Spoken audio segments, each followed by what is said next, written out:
In the middle of our wedding, my husband suddenly slapped me in front of everyone after his sister whispered something to him. For a moment, all the guests froze in shock. But instead of crying or running, I looked him straight in the eyes and held my head high. What I did in front of everyone ruined him. Can you imagine standing at your own wedding, less than an hour married, your husband, the man you love, the father of your unborn child, just slapped you across the face? My cheek was burning, my veil was crooked, and for one terrifying moment, I thought my world had just ended. But what I did next, what I said in that stunned, silent garden, wouldn't just demolish his world, it would shatter his sister's too. You want to know what happened? All right, let me take you back to how this beautiful, terrible ruin began. I met Julian Clark on the absolute worst day of my life. My mom had just died. Pancreatic cancer, swift, brutal. I was 26, and I was standing in the funeral home parking lot, just trying to remember how to breathe. The air tasted like exhaust and cut grass. My black dress felt too tight, squeezing the grief right out of my ribs. I couldn't go back inside, couldn't listen to one more person tell me she was in a better place, or that time heals all wounds. Lies. Time doesn't heal anything. It just teaches you how to walk around with the wound, how to pretend you're not bleeding. I was leaning against my car, pressing my palms against the hot metal, when I heard footsteps on the gravel. You look like you need this more than I do, a voice said. I looked up. A tall, lean man stood there, dark hair falling across his forehead. His eyes were this incredible shade of gray-green, like sea glass. He was holding out a silver flask. I don't drink with strangers, I managed to say. Good policy. I'm Julian. He took a sip himself, then offered it again. Now we're not strangers.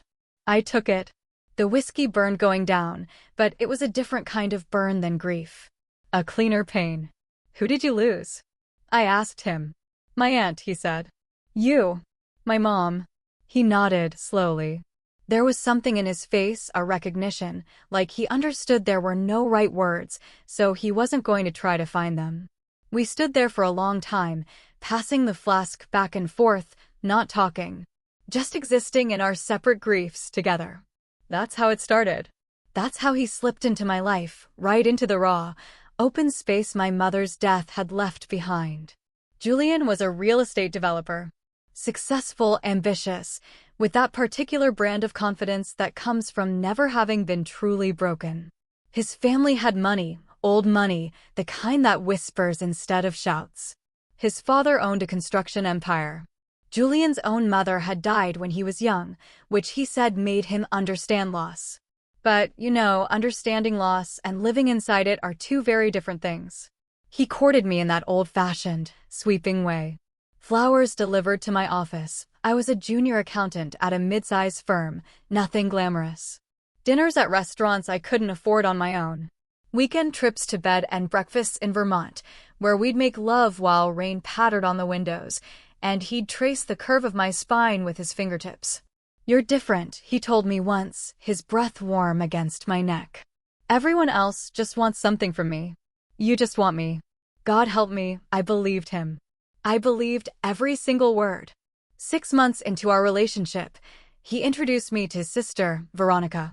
She was 3 years younger than Julian, with the same sharp cheekbones and calculating eyes. But where his gaze held warmth, hers was just ice. We met for brunch at an upscale bistro. Veronica arrived 20 minutes late, wearing a white dress that probably cost more than my monthly rent. She kissed Julian on both cheeks, then extended a limp hand toward me. So, you're the accountant, she said. Not, nice to meet you, or I've heard so much about you. Just a statement of my profession, delivered with the faintest curl of her lip. That's right, I said, trying to keep my voice steady. How quaint. She picked up her menu. Julian always did have a thing for strays. Veronica, Julian warned, his voice tight. She just shrugged, signaling the waiter. What? I'm just saying, she's not exactly what we expected. That should have been my first clue, shouldn't it? But I was so desperate to be loved, so eager to fill the void my mother had left, that I ignored every single warning sign. I told myself Veronica just needed time, that she was protective of her brother, that I could win her over. Oh, I was wrong about so many things. Julian proposed on the anniversary of my mother's death. He took me back to the funeral home parking lot, the exact spot where we'd met. At first, I thought it was cruel. But then I saw what he'd done. The whole area was transformed. String lights hung from the trees. A violinist played something soft, haunting. Rose petals covered the ground. And in the center of it all, Julian knelt on one knee, holding a ring that caught the fading sunlight like a captured star. "You've made me believe in second chances," he said, his voice cracking with emotion. "I want to spend the rest of my life proving that I'm worth the risk you took on me. Marry me, please." I said yes. How could I not? The ring was platinum with a 3-carat diamond. It felt heavy on my finger, weighed down with promise and possibility. We kissed while the violinist played, and I let myself believe that I could have this. That I deserved happiness. That the universe might finally be paying me back for all the pain I'd endured. We set the date for June, 18 months away. Plenty of time to plan the perfect wedding. Veronica insisted on being my maid of honor. "We're going to be sisters," she said, squeezing my hand with surprising firmness. "We should be close." I wanted to believe her. I tried to believe her. But at every dress fitting, every cake tasting, every vendor meeting, I'd catch her watching me with those cold eyes. And sometimes, when she thought I wasn't looking, she'd lean over to whisper something to Julian. His expression would darken just slightly, before smoothing back into a smile. "What does she keep telling you?" I asked him once after a particularly tense meeting with the florist. "Nothing important," he said. "She's just stressed about her own life. Don't let it bother you." But it did bother me. It burrowed under my skin like a splinter I couldn't quite reach. 3 months before the wedding, I found out I was pregnant. I took the test in the office bathroom, my hands shaking so badly I could barely hold the stick steady. 2 pink lines. Unmistakable. I was carrying Julian's child. The timing was terrible. We'd agreed to wait until after the wedding, until we'd been married for at least a year. But here it was, happening anyway. Life refusing to follow our carefully laid plans. I decided to tell him that night over dinner. I'd picked out a little onesie that said "worth the wait" and wrapped it in tissue paper. I was nervous, but so excited. This was our future, growing inside me. This was proof that something good could come from all the pain. I arrived at his apartment early, using the key he'd given me. The lights were off, but I heard voices coming from the bedroom. Julian's voice and another female. My heart stopped. For one terrible moment, I thought. But then I recognized the second voice. Veronica. I crept closer, not meaning to eavesdrop, but unable to help myself. The bedroom door was cracked open. Through the gap, I could see them sitting on the edge of the bed, their backs to me. "You have to tell her before the wedding," Veronica was saying. "It's not fair to let her walk into this blind." "I can't," Julian said, his voice thick with something. "Guilt? If she finds out, she'll leave. Then maybe she should leave. This is a disaster waiting to happen, and you know it." "I love her." "Do you? Or do you love the idea of her? The sweet, broken little orphan who worships the ground you walk on." Veronica's voice was pure acid. "But I've done the research, Julian. Her financial history is a mess. She's got credit card debt, student loans, a bankruptcy from when she was 22. That's not who she is now, Veronica. Isn't it? Wake up. She's using you." She saw dollar signs and a way out of her pathetic little life, and she latched on. Just like, "Don't." Julian's voice cracked like a whip. "Don't compare her to Mom." A long silence. Then Veronica's voice, softer now, more dangerous. "I'm just trying to protect you. You know what happened to Dad after Mom died? How that woman swooped in, played the grieving widow, and walked away with half his fortune. I won't let the same thing happen to you." My hand was pressed against my mouth, holding back a sound that was half gasp, half sob. Credit card debt? Bankruptcy? I'd had financial troubles in my early 20s, yes. Everyone did. But I'd worked my way out of them, slowly, painfully. And I had never seen Julian as a meal ticket. Had I? The doubt crept in like poison gas. Had some unconscious part of me been drawn to his stability, his wealth, his ability to provide the security my life had always lacked? No. I loved him. I loved him for who he was, not what he had. But standing there in the darkness, listening to them dissect my character, my motives, my worth, I felt something crack inside me. Something I didn't even know was fragile until it broke. I backed away silently. I left the apartment, the onesie still in my purse, unwrapped, the secret of our child unspoken. I didn't tell him what I'd overheard. I told myself I was being paranoid, that I'd misunderstood. But the words echoed in my head for weeks. Asterisk, he's using you. Pathetic little life. Just like Mom, asterisk, the wedding preparations accelerated into a frenzied blur. My morning sickness was getting worse, but I hid it. I smiled through the final fittings, the rehearsal dinner, the endless stream of relatives arriving from out of town. Julian seemed distracted. He worked late more often. He took phone calls in other rooms. Sometimes I caught him staring at me with an expression I couldn't read, like he was trying to solve a puzzle he didn't understand. Are you happy? I asked him one night, a week before the wedding. We were in bed, the lights off, the city glowing through the windows. He turned to face me, his features obscured by shadow. What kind of question is that? An honest one. Are you happy about us? About getting married? He was quiet for a long time. Too long. I love you, he finally said. Which, wasn't the same as yes. I wanted to push, to demand real answers, but I was afraid of what I might hear. So I let it go, swallowing the question down with all the other unspoken things between us. Veronica threw me a bridal shower that felt more like an interrogation than a celebration. His aunts and cousins asked pointed questions about my family, my background, my career plans. Someone mentioned that I'd be signing a prenuptial agreement, hadn't I? When I said we hadn't discussed one, the room went silent. Veronica smiled. Oh, how modern of you both. But her eyes said something else entirely. That night, I asked Julian about the prenup. Veronica mentioned it, I said carefully. Should we? Do you want me to sign one? He looked uncomfortable. My lawyer mentioned it, but I told him no. I don't want to start our marriage assuming it'll fail.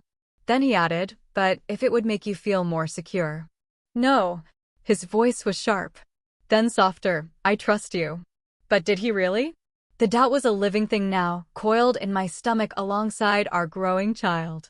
The morning of the wedding was chaos wrapped in silk and lace.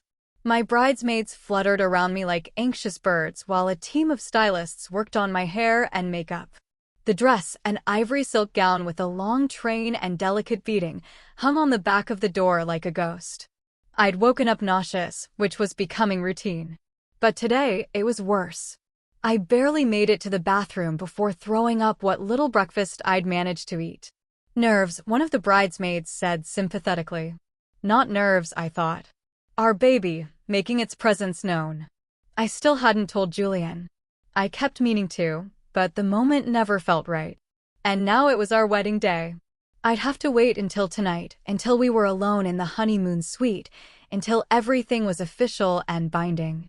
The ceremony was scheduled for 3 o'clock in the afternoon, in the gardens of Julian's family estate.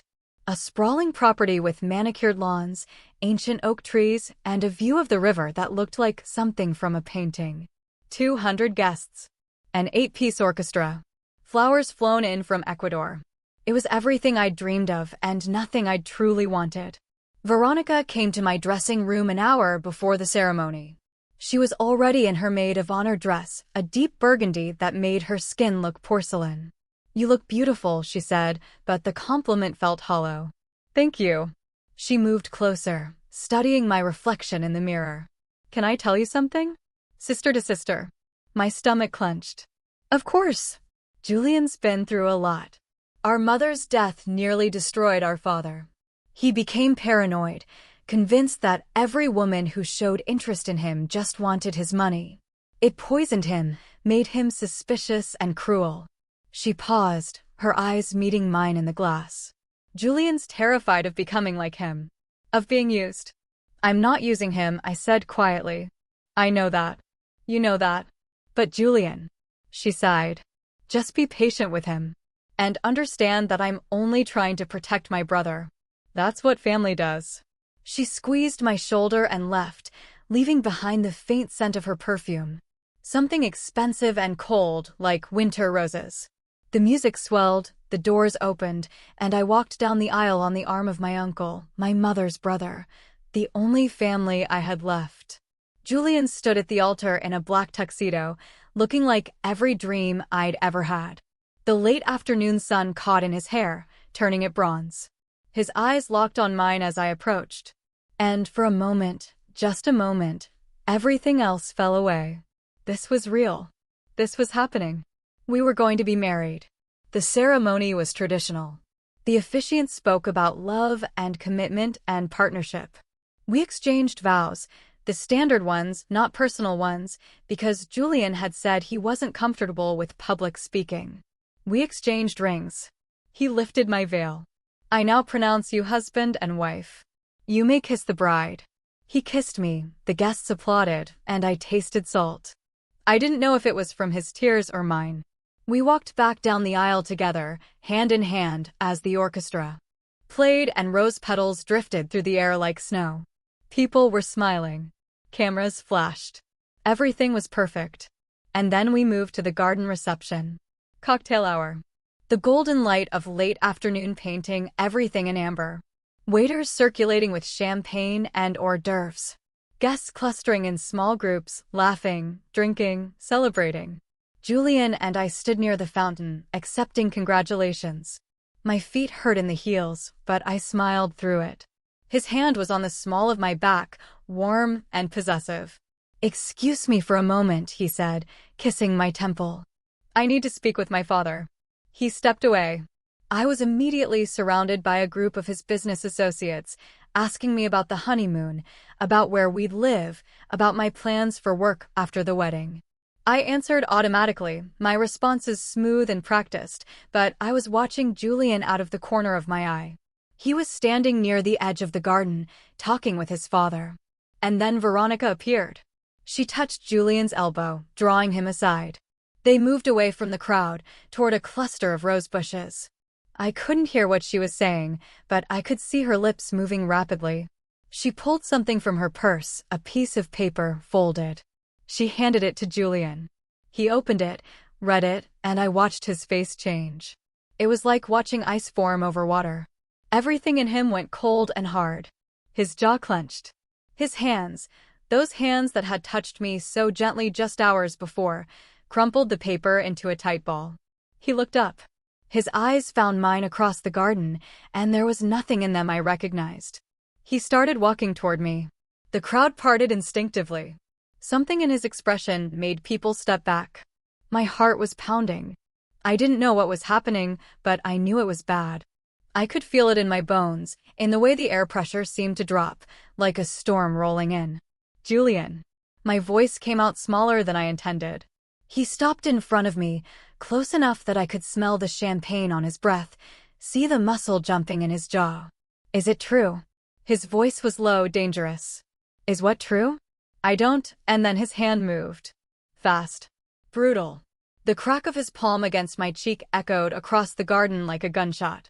Pain exploded through my face. I stumbled sideways, nearly losing my balance. My veil slipped. My vision blurred with tears that were part pain, part shock. The entire reception went silent. I touched my burning cheek, tasted blood. I looked up at him, my husband of less than an hour, and saw a stranger staring back at me. "How could you?" His voice broke. "How could you do this to me?" I didn't know what he was talking about. My mind was spinning, trying to process what had just happened. He'd hit me. In front of everyone. On our wedding day.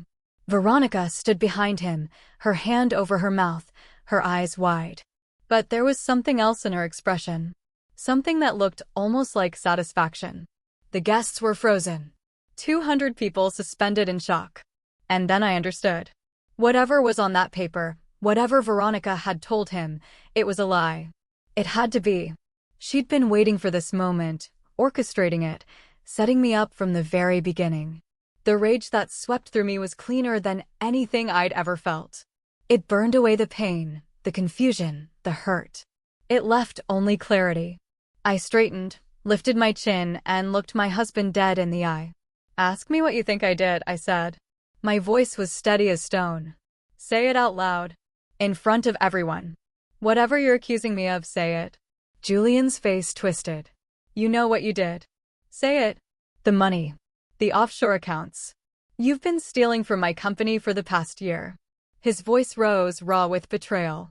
Veronica showed me the evidence. Bank statements, wire transfers, all traced back to you. You've embezzled nearly $500,000. The accusation hung in the air like poison gas. $500,000. Embezzlement. Offshore accounts. I almost laughed. It was so absurd, so obviously fabricated, that for a moment I couldn't comprehend how anyone would believe it. Show me, I said. What? Show me this evidence. Let everyone see it. Julian hesitated. He looked at Veronica, who quickly stepped forward. I don't think this is the place, she started. Show me. I held out my hand. Julian pulled the crumpled paper from his pocket and smoothed it out. It was a printout of bank statements, account numbers, transaction records. My name was highlighted in yellow. Hundreds of transfers, each for several thousand, all funneling into an account in the Cayman Islands. I studied it carefully. The forgery was good. Professional. Someone had spent real time and money creating this. These are fake, I said. Don't. Julian's voice cracked. Don't lie to me anymore. I had my lawyer verify everything. The account exists. The money is real. Your signature is on the transfer authorizations. Then your lawyer is incompetent or in on it. I turned to face the crowd. Some of them looked away, embarrassed. Others leaned forward, hungry for the drama. I raised my voice so everyone could hear. I have never stolen a single dollar from my husband. I have never opened an offshore account. I have never signed transfer authorizations. This is a fabrication. I turned back to Julian. And I can prove it. How? Veronica's voice was sharp. I smiled at her. A cold, terrible smile. Because I'm an accountant. And I spent the last 6 months reviewing every single financial document in Julian's company, preparing to merge our finances after the wedding. I know every account, every transaction, every signature. And these, I held up the papers, are not mine. I walked to the nearest table where my maid of honor had left her purse. I pulled out my phone, opened my email, found the folder I'd been building just in case I ever needed it. These, I said, holding up the phone, are the real financial records of Clark Development. And you know what I found when I was reviewing them? Interesting patterns. Money moving in ways that don't make sense. Payments to shell companies. Invoices for work that was never done. Julian's face had gone pale. What are you talking about? I'm talking about embezzlement. Real embezzlement. Someone has been stealing from your company for years, and I know who. I looked at Veronica. It's you. Veronica laughed. Actually laughed. That's insane. Why would I steal from my own family? Because your father cut you off 2 years ago, didn't he? After you blew through your trust fund gambling? Because you have debts that would bury you if they came to light? Because you saw your brother's company as a piggy bank and you knew exactly how to access it without getting caught. I pulled up a spreadsheet on my phone. Until I started looking. Until I noticed that every shell company you created to funnel money traces back to a single law firm. Your boyfriend's law firm. The same boyfriend you've been hiding from your family because they'd never approve of you dating someone so far beneath your social class. Her face went white. You're lying. Am I? Want me to show everyone his name? Want me to explain how he helped you create fake vendors, false invoices, dummy corporations? How you've stolen over $3 million in the past 5 years alone? The crowd gasped. Julian staggered. Something quieter. Steadier. I was in my office when the call came. An unknown number. I almost didn't answer. Hello. It's me. Julian's voice. Older somehow. Tired. I should have hung up, but curiosity held me on the line. What do you want? I wanted you to know. Veronica was sentenced today. 15 years. Federal prison. I know. I read about it. I also wanted to say. He paused. I could hear him breathing, gathering courage. I'm sorry. For everything. You were right about all of it. I didn't trust you. I let her poison me against you. And I hit you. God, I hate myself for that every single day. Good. Another pause. How's Grace? She's perfect. And you'll see her next month for your supervised visit. Right? Yes. He cleared his throat. Are you happy? I looked around my office. At the diplomas on the wall, the photos of Grace on my desk, the case files stacked neatly in the corner. At the life I'd built from ashes and rage and sheer stubborn will. Yes, I said. I am. Good. That's good. His voice cracked. I really did love you, you know. I just didn't know how to trust it. I know. If I could go back, but you can't. None of us can. We just have to live with what we've done. Silence. Then quietly. Goodbye. Goodbye, Julian. I hung up. Looked at Grace's photo. She was grinning at the camera, ice cream smeared across her face. Pure joy radiating from every pixel. She would never see me crumble the way I almost had. She would grow up knowing that her mother had stood up, brushed off the ashes, and built something beautiful from the ruins. I picked up my phone again. There was a text from my uncle. Dinner this weekend. Grace has been asking for her favorite pancakes. I smiled and typed back, wouldn't miss it. Then I returned to the file on my desk. A new case. A woman who suspected her business partner was embezzling. She'd come to my office yesterday, nervous and shaking, asking if I could help. I'd looked at her and seen myself 3 years ago. Lost. Betrayed. Desperate for someone to believe her. I can help, I'd told her. And I will. People always ask me if I regret it. Walking away from the money, from the lifestyle, from the man I'd loved. The answer is complicated. I don't regret leaving. I don't regret exposing the truth. I don't regret choosing myself and my daughter over a life built on lies and suspicion. But I do grieve. I grieve for the version of us that could have existed if Julian had trusted me. If Veronica hadn't been a viper in designer clothes. If love had been enough to overcome fear and doubt and the poison of old family wounds. I grieve for the girl I was. The one who thought a man could save her from loneliness. Who believed that love was supposed to hurt a little, that it was supposed to require sacrifice and silence and swallowing your truth to make someone else comfortable. I know better now. Love isn't supposed to hurt. Real love, the kind worth having, makes you bigger, not smaller. It gives you room to breathe, to grow, to be wholly yourself. It doesn't demand that you prove yourself over and over. It doesn't keep you up at night wondering if you're good enough, worthy enough, real enough. Julian's love was a cage dressed up as a castle. And the moment I walked out of that garden, wedding dress trailing behind me, face throbbing with pain, that was the moment I became free. 6 months after the divorce was finalized, I received a package. No return address. Inside was a letter, handwritten on expensive stationery. Asterisk, I'm writing this from a place you'll never visit. The irony isn't lost on me.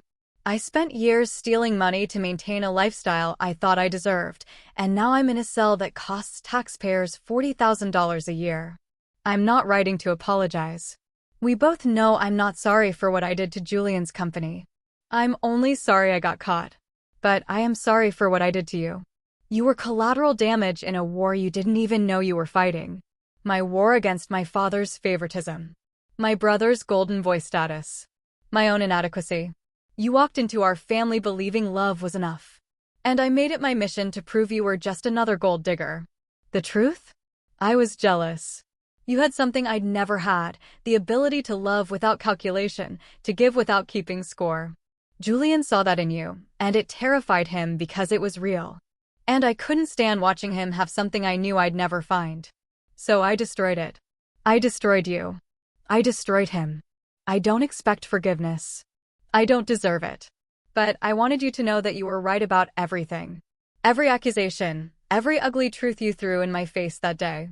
And I wanted you to know something else. You won. Not because you exposed me. Not because you walked away. But because you survived. Because you're raising my niece somewhere, building a life, being happy. That's the thing I can't forgive you for. Not that you ruined us, but that you didn't let us ruin you. Veronica, asterisk, I read the letter 3 times. Then I burned it in the sink, watching the expensive paper curl and blacken and turn to ash. Grace was napping in the next room. Through the window, I could see the ocean, endless and blue, and indifferent to human drama. I thought about writing back, about telling Veronica that she was wrong, that they had ruined me in ways I was still discovering. That some nights I woke up gasping, dreaming of that moment when Julian's hand connected with my face. That I flinched when men raised their voices. That I questioned every kindness, looking for the trap beneath it. But I didn't write back. Because the truth was more complicated than either victory or defeat. They had broken something in me. But I had rebuilt myself from the pieces. And the new version was stronger, harder, less willing to bend, less willing to believe that love required me to shrink. Maybe that was winning. Or maybe it was just survival. Either way, I was here. I was standing. I was whole enough. And that would have to be enough. Grace was 3 years old when Julian showed up at my door. Not the broken man who'd called me that day. Not the ghost who showed up for supervised visits with our daughter, barely able to meet my eyes. This was someone different. Older. Gray around the temples. But there was something in his face. A stillness that hadn't been there before. I know I shouldn't be here, he said. But I needed to give you this. He held out an envelope, thick, official-looking. I didn't take it. What is it? Veronica died 2 weeks ago. Lung cancer. It was fast. I felt nothing. No grief, no satisfaction. Just a distant acknowledgement of information received. Why are you telling me? Because she left something for you. For Grace. He pushed the envelope toward me. Please, just take it. I took it. Inside was a legal document. A trust fund. $2 million placed in Grace's name. Inaccessible until she turned 25. Asterisk for the girl I'll never meet, the attached note read. So she'll never have to marry for security. So she'll never have to wonder if she's worthy of love without strings. So she can be what I never was, free. Your aunt, who loved you in the only way she knew how. From a distance, with money, making sure you'd never need to become me. Asterisk I stared at the document for a long time. Julian stood on my doorstep, waiting. She spent the last year of her life setting this up, he said quietly. She wanted to make sure it couldn't be contested. That it would be airtight. He swallowed hard. She said it was the only good thing she'd ever done. It doesn't change anything. I know. It doesn't make her a good person. I know that, too. But Grace will have options. Security. A foundation. I looked up at him. Thank you for bringing this. He nodded. Started to turn away, then stopped. I'm in therapy. Real therapy, not the court-mandated kind. I'm working on, he gestured helplessly. Everything. The anger. The trust issues. The damage my family did to me, and I did to you. I'm not asking for anything. I just wanted you to know. Good. And I wanted you to know that you were the best thing that ever happened to me. Even though I destroyed it. Even though I didn't deserve it. His eyes were wet. You and Grace, you're the only real things I ever had. Julian, I'm not trying to win you back. I know. That's impossible. I just needed to say it once out loud. He stepped back. Take care of yourself. Both of you. He walked away, down the path to his car, and drove away. I stood there, holding $2 million in a trust fund created by a dead woman who'd hated me, and loved me, and destroyed me, and in the end, tried to save my daughter from her own legacy. Grace called from inside. Mama. Mama, come see. I closed the door, locked it, put the envelope in my desk drawer, and I went to see what my daughter had built with her blocks. Something precarious and colorful, and held together with the absolute certainty that only a 3-year-old possesses. Look, she said proudly. It's a castle. It's beautiful, baby. And nothing can knock it down, because I made it strong. I kissed the top of her head. That's right. You made it strong. And that's all that matters. Years pass. Grace grows. She's 7 now, then 10, then 13. She asks questions about her father, about the wedding day she's heard whispered about but never fully understood. I tell her the truth. Age-appropriate versions at first, then more detail as she gets older. I show her the video. Yes, it's still out there. Immortal, in the way internet infamy always is. I let her see the moment her father struck me. The moment I stood tall. The moment I walked away. Were you scared? She asks. Terrified. But I did it anyway. Why? I think about this. about how to distill years of pain and growth and hard-won wisdom into something a 13-year-old can understand. Because staying would have taught you the wrong lesson. It would have taught you that love means accepting cruelty, that marriage means silence, that being hit is something you forgive and forget and pretend didn't happen. I take her hand. I wanted you to grow up knowing that you're worth more than that. That we're both worth more. She's quiet for a long time. Then, did you love him? Yes, very much. Do you still? No. I love who I thought he was. But that person never really existed. The real Julian was too damaged, too afraid, too poisoned by his family to be the partner I needed. I squeezed her hand. But I got you. And you're real. You're the best thing that came from all of it. She leans her head on my shoulder. I'm glad you walked away. Me too, baby. Me too. Julian remarried eventually. A quiet woman, a therapist, actually. Someone who understood his damage and chose to love him anyway. They had a son. He sent me a photo. I texted back, congratulations, and meant it. My uncle passed away when Grace was 12. We mourned him together, planting a tree in his memory, telling stories about his terrible jokes and his fierce love. Grace gave the eulogy at his funeral, poised and brave and heartbreaking. I dated occasionally, nothing serious. I wasn't sure I wanted serious. I'd learned to be happy alone, with Grace, with the life we'd built. Adding someone else felt risky, unnecessary. But there was a man eventually. A teacher at Grace's school. Kind eyes, patient. He'd been through his own divorce, raised his own kids, understood that some doors inside me would always be locked. I'm not looking to save you, he told me on our third date. You're not broken. You're just careful. And that's okay. We took it slow. Very slow. Grace graduated high school before I let him move in. But it worked. It was good. It was real. Not passionate like Julian. Not consuming. But steady. Built on truth instead of fantasy. And that, I learned, was its own kind of love story. People still recognize me sometimes. The video has been viewed millions of times. The Slapped Bride is a cautionary tale, a revenge fantasy, a symbol of female empowerment, or everything wrong with cancel culture, depending on who's talking. I don't care anymore. Let them project whatever they need onto that moment. Let them turn it into a meme, a think piece, a case study. I know what it really was. The end of one story and the beginning of another. The first story was about a girl who thought love meant sacrifice, who believed that if she was just good enough, pure enough, loving enough, she could heal a damaged man and build a perfect life from the ruins of her grief. The second story is about a woman who knows better, who understands that you can't love someone into wholeness. That trust is the foundation of everything. That violence, even once, even in public, even with an apology, is never acceptable. That walking away is sometimes the bravest thing you can do. My daughter is applying to colleges now. She wants to study law, fight for domestic violence survivors. She says I inspired her, but I think she's just braver than I ever was. She didn't have to learn strength from breaking. She was born into it, raised in it, breathing it like air. The trust fund Veronica left will pay for her education. The life insurance from my uncle will supplement it. And the business I built, the accounting firm that specializes in exposing financial abusers, is thriving. I've helped dozens of women escape relationships built on economic control.